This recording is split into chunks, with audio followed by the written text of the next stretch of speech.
మాజీ మంత్రి వెల్లంపల్లి శ్రీనివాస్ ఊసలవెల్లి రాజకీయాలు చేస్తున్నారని విజయవాడ కూటమి పార్టీల కార్పొరేటర్లు విమర్శించారు.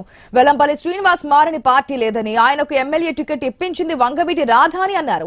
కానీ దివంగత వంగవీటి మోహనరంగ విగ్రహ నిర్మాణాన్ని వెల్లంపల్లి అడ్డుకున్నారని వారు మండిపడ్డారు. వెల్లంపల్లి శ్రీనివాస్ నోరు అదుపులో పెట్టుకుని మాట్లాడారని కూటమి పార్టీల కార్పొరేటర్లు హెచ్చరించారు.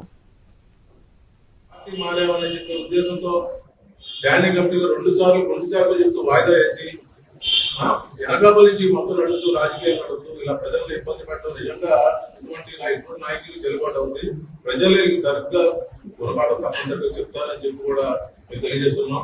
అలాగే వీధులు విగ్రహాలు పేర్లకి ఏమాత్రం అర్హత లేని వాళ్ళకి, అలాగే స్థానిక కార్పొరేటర్లు పెట్టిన వాళ్ళకి కాకుండా వేరే పేర్లు పెట్టడం, ప్రతిపక్ష కార్పొరేటర్లు పెట్టి తెలుస్తారు. ఇంటి పనులు కంటే జనం కడుతుంటే తెలిసిన వాళ్ళకి ఇవ్వాలి కదా. ఆయన పరిస్థితి అది. పల్లి ఎల్లపల్లి ఊసరవల్లి. మరి ఆయన మాట్లాడకూడదు అవన్నీ. సరే, అదే విధంగా కూడా ఇవాళ అతని గురించి ఎక్కువ మాట్లాడకూడదు అనవసరం. ఎందుకంటే అతని పరిస్థితి అయిపోయింది. మరి ఎన్నో పార్టీలు ఇప్పటికీ అవకాశం ఉంటే మారిపోతాడు. ఆయన ఇబ్బంది ఏం లేదు. అక్కడ అవకాశం లేవట్లా. ఇస్తే మాత్రం ఖచ్చితంగా మారతాడు. ఎందుకంటే మనం చూసాం కళ్ళ ముందు ఎన్నో పార్టీలు మారాడు. ఆ రోజు కూడా గొడవ అదే. నాకు ఆయనకి గొడవ కూడా అదే. పార్టీలో అన్ని పార్టీలు మాట్లాడడం, ప్రోటోకాల్ పాటించడం తెలియదు అన్నందుకు నా మీద ఎగబడిపోయారు. అందరూ కలిసి రెగ్యులేషన్.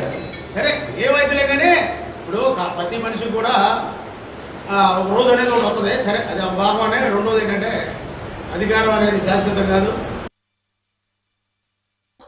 నాకు ఓట్లేసి గెలిపించినటువంటి 49వ డివిజన్ సంబంధించినటువంటి ప్రజలందరికీ కూడా, నన్ను కులం చూడకుండా మతం చూడకుండా గెలిపించినటువంటి 49వ డివిజన్ ప్రజలందరికీ కూడా మనస్ఫూర్తిగా ధన్యవాదాలు తెలుపుకుంటున్నాను.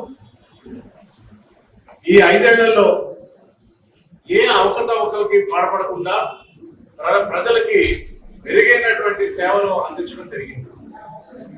ఈరోజు కూడా 49వ డివిజన్లో మళ్ళీ కూటమి కార్పొరేటర్ గా మీరు వస్తేనే బాగుంటుంది, మీరు వస్తే మీ అందరం కూడా సహకరిస్తామని చెప్పి చెప్పుకుంటే విధంగా పరిపాలన ఈ 5 సంవత్సరాల్లో ప్రజలకి అందుబాటులో ఉండి అందించడం జరిగిందని చెప్పి ఈ సందర్భంగా తెలియజేసుకుంటున్నాను.